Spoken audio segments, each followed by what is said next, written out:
Yo, what's good everybody? Welcome back to a brand new video. And today, I have a special video for you guys. Just this past weekend, more specifically on Sunday, I played in the immaculate Goofy Gaunlet 3. Thank you to Joey and the judges that were there, hosted the event. It was a pretty fun event, went smooth as well, and honestly, really fun time as well. But I'm going to be sharing you guys my deck profile that I played for that event, which is going to be Labrynth. More specifically, Trap Lab. Because this is a deck that I felt the most comfortable with, and especially one that counteracted a lot of the meta, especially like Fainsmith, Yugioh, Snake Eyes, hand traps in general, because we just don't like that, and being able to hold his own against other matchups as well. So without further ado, guys, let's just get straight into the video. Also, guys, right before we get into the video, shout outs to MetaMatch that was at Goofy Gauntlets, and Dave from MetaMatch for having this nice piece right over here. It reminds me of the Dark Magician Girl mat that I had from MetaMatch as well, but the new and improved version with the updated designs and the stone and edges as well. So, and also the other vendor over there that was just selling a whole bunch of cards and had these foreign. They're fake, but you know what? These look absolutely glorious on foreign base sets of Blastoise, Charizard, and Venusaur. And without further ado, guys, let's just get straight into the profile. Obviously, for monsters, for Trap Lab, we're only playing the one copy of the Lovely, and we're playing the triple copies of the Lady Labrynth of the Silver Castle. Obviously, this is really standard. These are the only 4 monsters you can play. Not can play, but you do play in this. You just want to have access to the rest of your traps over here.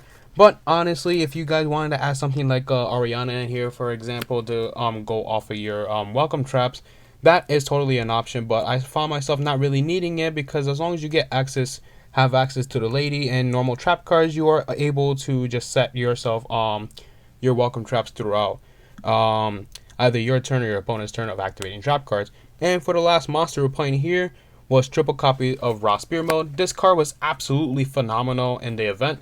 Being able to just go second, and with having the insurance of just having this card in your hand with your opponent building a pretty insane board.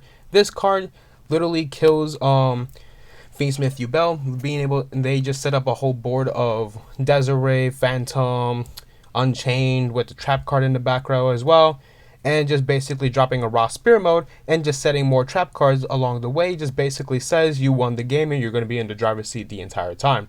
I didn't go up against any Snake Eyes, but this typically works against them as well, especially with the new Asmina cards being able, they just get themselves more board presence as well. So being able to open this card in hand literally kills the board and basically exhausts most of the resources as well. So that's going to be it for all the monsters that we're playing over here.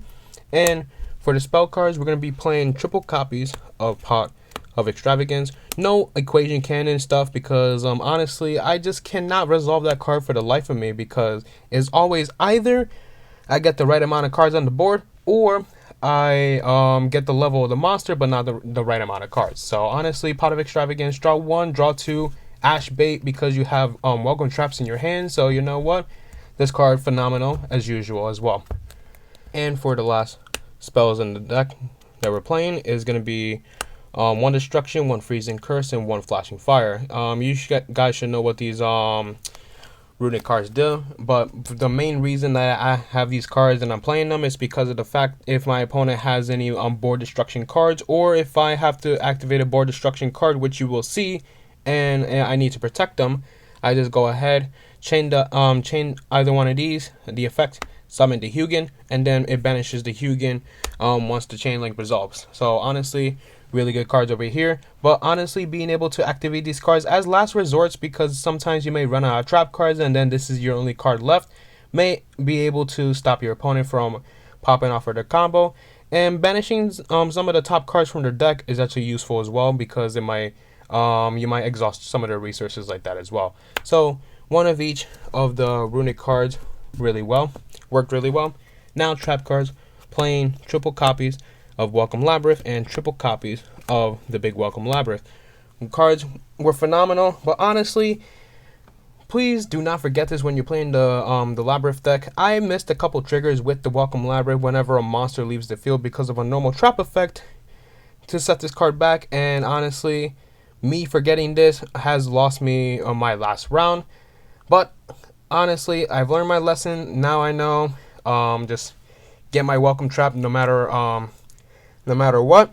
And big welcome Labrynth over here, being able to help resolve some of your cards, like your lovely whenever a card leaves the field because of a normal trap effect, to start popping cards from your opponent's board, destroying their cards, and setting up the bounce in your graveyard for the next turn as well. So really great cards over here.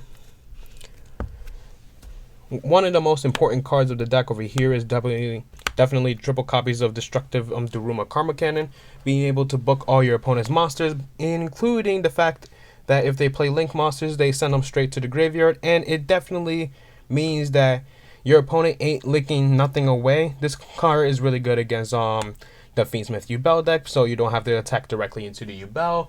Is really good against Tenpai Dragon. Whenever we go to the battle phase, you activate the Destructive Daruma Cannon, and they can't attack with anything.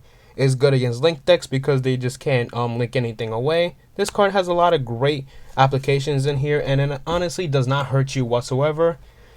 And triple copies of Torrential Tribute. This was another card that I meant when it comes to destruction cards, because like I can go Torrential Tribute, Chainlink 1, Chainlink 2 Lady, and then Chainlink 3 one of the runic cards to basically summon the Hugin. Chainlink resolves, summon the Hugin, set a card off a Lady, and then Hugin banish itself, protect my Lady as well. So honestly, I saw that Torrential Tribute was really good for me today, so that's really good. Triple copies of Trap Trick, being able to just get any of your normal trap cards. No complaints there. We're playing double copies of Dogmatical Punishment, one of my favorite normal trap cards. Playing double copies of Ice Dragon's Prison, especially against the Yubel Fiendsmith board, being able to just banish their stuff, and especially just Fiendsmith stuff in general. If they just have like Lacrima, the new Lacrima monster with Engraver, just banish both of those, and you're just honestly cut your opponent off of their entire Fiendsmith lines there. Yubel, don't pop their cards. Honestly, just banish them instead because they can't be destroyed by the card effects. Especially, I'm talking about the Phantom of Yubel. So, Ice Dragon's Prison, really good card there. And we're playing double copies of Terrors of the Overroot, especially when it comes to like spell cards that you just want to pop, like Cashier of Birth or anything like that. Just activate Terrors of the Overroot. Or even Nightmare Pain, for example, because Nightmare Pain, not a good card that I want to be going up against either, so you know. So, being able to just stop some of those field spells, continuous spells, or just getting rid of some monsters in general, and just setting a useless card back to the board as well is actually really useful there. And we have a couple more cards over here. Double copies of Different Dimension Ground, double copies of Dimensional Barrier. This card, absolutely terrible. I'm not main decking this card again, unless if we head towards a format where this card is really good, but this card did not really do much, and I didn't really go up against like the matches that I expected that main deck D-Barrier was good either, so that's also another thing. This card would just be better in the side, so definitely going to be cutting these two off, and definitely adding in one more copy of the Different Dimension Ground. Being able to just activate D-Shifter every turn and set it back with Lovely as well is actually really insane, especially against certain decks like Fiendsmith Yubel, Snake Eyes, and etc.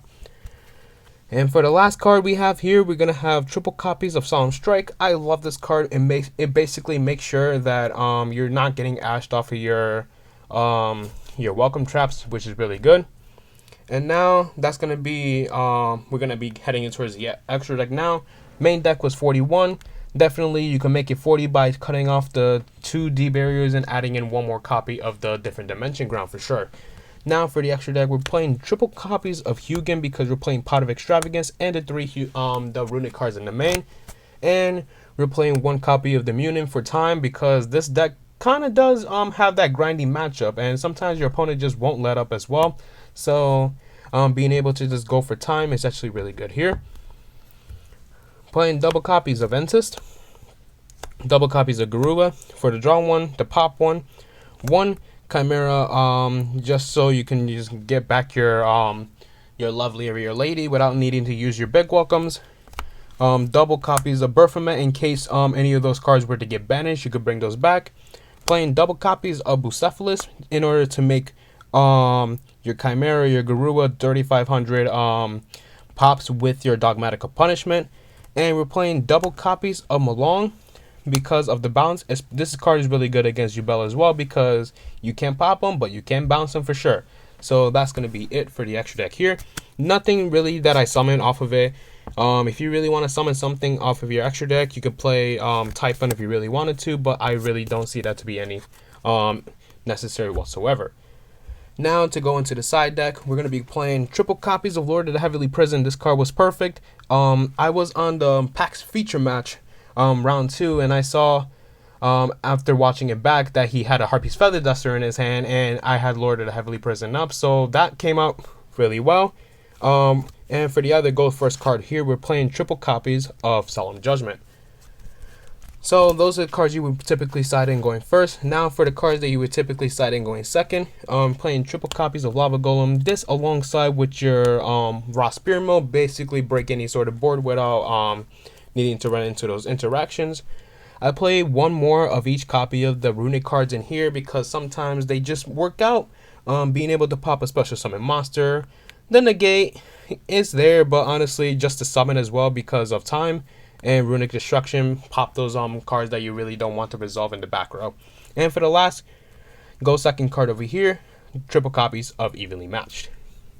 If you guys wanted to take my deck list and either net deck it or even just like optimize it to be your very own deck, you can definitely do so. But I'm gonna give you guys some advice over here for how to play this deck, or even like cards that were overperforming and honestly underperforming for that matter. Card, honestly lovely. You don't like this card in your hand, you just really don't want to see it, but honestly I only opened it once throughout the tournament. It wasn't even that bad whatsoever. Card overperformed, obviously, not just for the fact that this is just a 3k beater and just sets cards. It's just the fact that this card cannot be destroyed by targeted or destroyed by card effects that your opponent would activate, because you always have set cards. And also this does come up when it comes to set set monsters as well, especially like off of Daruma Cannon, for example. So really good right there. Honestly, this is just such an option over here, but Raw Spear Mode is just definitely something that you would play either in your main deck or your side deck. But I'm main decking this just gives you the advantage of going second, basically exhausting your opponent resources and just dropping the ball on them. It just basically says, yeah, thank you for exhausting all your resources, and I'm just gonna set 5 back row here, and good luck trying to play past that as well. And especially if your opponent can't get rid of this as well, you get this card back, and they can't target this card for card effects, and can't attack it either. So in case you haven't opened up your Labrynth traps or anything like that, this card is actually really good in order to help you stall a little bit until you get those cards. So this card is really good. Extrav, I mean, draw 2, why not, right? Base Ash as well, so that's really good there. These cards, you don't need to play them, especially if you're not playing the equation cannon stuff, but honestly these cards were just really good. Being able to just exhaust my opponent resources, like such as Lightning Storm, Harpy's Feather Duster, and etc. And especially when I was talking about earlier of activating my own Torrential Tribute when I have monsters on the board, basically summons the Hugin, and my Hugin takes the hit from the Torrential Tribute when it comes to monsters on my side of the board, instead of just popping my entire monster row as well. Because remember that the lady cannot be targeted or destroyed by your opponent's card effects when you have set cards, but it can be destroyed by your own card effects. So you have to be wary of that, and this is why I also love the interaction as well with the Torrential Tribute and the runic cards here. So really good there. You don't need to play this once again, especially if you're not playing the equation cannon, but I just found this to be extra protection against those cards, especially when it comes to Tenpai, where you're not main decking a card like Solemn Judgment, for example. So remember that as well. And now we're gonna head into the trap cards. As I was mentioning before, your welcome cards over here, Big Welcome definitely performed I didn't really get hit with Ash all that much. I did not get hit once by Dominus Impulse. This card, those two cards are really big problems against this deck, for sure. And you cannot Solemn Strike Dominus Impulse because obviously it's a trap card, for example. And that is something that I might want to put in this deck in the future, but we're not going to talk about that right now, especially for budget players out there. So big welcome, really good. Basically make sure that your Lovely gets the effect to pop and everything like that. And also, especially when it comes to the side deck as well, when it comes to Lord of the Heavenly Prison here, say as if you just like go into battle, you attack with this, you attack with a lady, for example, activate big welcome, then summon the Lovely, bring this back card back to your hand, resolve the Lovely effect to pop, attack with it, and then do whatever you need to do in main 2, and then activate the effect of the Lord of the Heavenly Prison again. So big welcome just basically make sure that your card just keeps coming back to your hand, resolving the effect, summon it, and then just getting more spell trap cards from your deck set to the field to be able to use them on your next turn as well. So that's really good there. But welcome Labrynth. This is the thing about this card, right? Great card, summons a Labrynth monster from your deck, right? But as I mentioned before, I forgot a couple triggers with Welcome Labrynth. Remember, when when a monster leaves the field by your normal trap effect, I can sack this card except for the turn that it was sent there.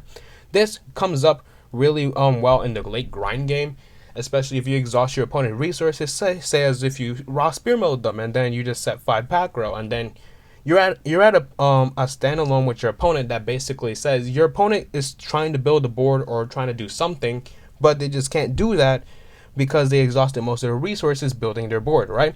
This is where like setting those welcome trap cards, especially from the graveyard with the Welcome Labrynth, helps you win those games, right? If I just remember this, I would have definitely won my last round for sure. But honestly, I'm not mad that I lost it. This was definitely my own fault with this card as well. But please, if you're playing this deck, remember that trigger for sure. Except for the turn that it was sent there, if a monster leaves the field because of your normal trap effect, you set this card back to the field. And also be wary of your the Labrynth cards that you have on board already, because you kind of do typically run through them a little quickly, especially if you open up like at least a lady or two in your hand. So these cards overperformed. This card, it dominated some of the games, especially. Remember, with Nightmare Pain up, your opponent, you have to enter your battle phase and you have to attack into your bell, but with just activating a card like a destructive Karma Cannon, just set those cards, attack whatever you want, and then you just basically control the game from there, especially if you have multiple copies of these cards. This card is not once per turn, and if you have Lovely on the board, just keep sending this card back, especially against those matchups, and you're going to be in the driver's seat the entire time. So honestly, Destructive Daruma Karma Cannon, really good, and especially if you go up against like a Towers deck, for example, like I don't know, the Ignister deck. I mean, it sucks, but you know what? Anything like Towers, like Morensis, for example, as well. Activate this and then just set the entire board there, right? This card, phenomenal. I definitely play this, like, especially like in case of like Snake Eyes, because like Snake Eyes Ash or Snake Eyes Oak or the other one, whichever. I think Birch, no one plays that one, but still. Being able to just get rid of multiple monsters or multiple monsters on your opponent's field in order to prevent them from activating their effects to get into Flamber's Dragon is really good. Or if your opponent is like trying to start to link off stuff or like start heading into the Fiendsmith lines, if they go for Underworld Goddess, like you're kind of forced to activate the Torrential Tribute, but you're also cutting your opponent off of those lines as well. So this card is absolutely good. Phenomenal. Trap Trick, not a lot to say here. Triple copies of every other normal trap you have in your deck. Just be wary that you can only activate one more trap card after this. But the thing about this card locking you from only activating one more trap card, but also having your runic cards as well set in the back row, actually helps you play more into your opponent's board, because your opponent might start getting a little careless, like going into starting to play more because they think, hey, all those cards that he has set back there are just more trap cards, right? But once you start flipping up your runic cards, they have to start playing a little bit more carefully again because you go trap trick, do whatever, activate that card. Your opponent thinks you're locked. These cards, like whether you're popping a back row, popping a monster, or just imperming it, really good there. So trap trick with the runic cards help you play against your opponent's board a little bit more as well. Punishment, one of my favorite trap cards, obviously, but I mean, nah, I can't really say but. This card performed really well, so honestly, I love this card. I want to play one more, but it's just a hard one, so I don't know. Maybe in some time in the future, right? Ice Dragons. Just get rid of like your opponent's yugioh stuff. Get rid of your opponent's Fiendsmith stuff. Get rid of your opponent's whatever stuff. As long as they have matching types, you're in a great position here. Or even just summon a monster back, and like that has like high attack points and attack for game as well. Because remember, your opponent you summon it from your opponent's graveyard. You have the option to banish it, right? And you can also activate this card in order to just summon the monster. Your opponent doesn't need a card on their board to in order for you to activate this. You just summon something, for example, and just attack for game, right? So that card's really good. I like this card a lot because it targets anything and destroys it, and it sets back something from your opponent's graveyard as well, right? So, say as if your opponent asked you earlier or anything like that, and then you just activate Terrors of the Overroot. Just get rid of something like a Nightmare Throne or like a Nightmare Pain, and just set back like one of their Ash Bosses or something like that. Your opponent's not in a good position there. Especially that Nightmare Pain is mainly played as a 1-of nowadays. This card is actually really good there. So, Terrors of the Overroot, get rid of any of those like nasty back rows or just monsters in general. You're in a really great position. Even like Tenpai as well, you just pop their field spell whenever they activate it, and then they either have the card in their hand or they don't. So just something good to force out. Phenomenal. This card is disgusting. This card is crazy. Just imagine having as many D shifters as you want, right? And this card is just only for monsters. All your trap cards go back to graveyard. Lovely. Just get those cards back. Yeah, just keep setting different dimension ground back as well with Lovely, especially against any of those decks. Your opponent is going to be scooping a lot sooner than what you think. So having constant access to D shifter is really good here. So phenomenal. Disgusting. I hate it. No. I mainly play this for cards like for matchups like Tenpai Dragger or even like those like branded matchups. Like I went up against a couple branded testing, and I'm just like, this card has to be in the deck somehow because like branded is like one of your worst matchups, and just having access to D barrier just locks out all their fusion plays and they have to pass their turn. But honestly, if your opponent is just playing branded, you just side this card. Main decking this card was just such a mistake. And honestly, like I was thinking about playing maybe like even 2 copies of Compulsion here for like especially like those U-Bell matchups as well, because those cards can't be destroyed or else they get their effects. So D barrier, definitely replacing these 2 with something else, or I might just play, as I mentioned earlier, just one more copy of DDG and play max out at 40, because with this and the triple Solemn Strike, you're playing 41 here. So that's something to be wary of as well. So Solemn Strike, can't complain about this card. It just forces out out Ash Blossoms. Not really force them out, but it just negates Ash Blossoms. It protects your welcome cards. And if your opponent doesn't even activate Ash Blossom in response to those welcome cards, you just basically have access to do whatever you want with this card during your opponent's turn. So honestly, this card is dangerous. I love it. These cards, really good. I can't lie. I never summoned this card once. But the theory is there. Time card, really good.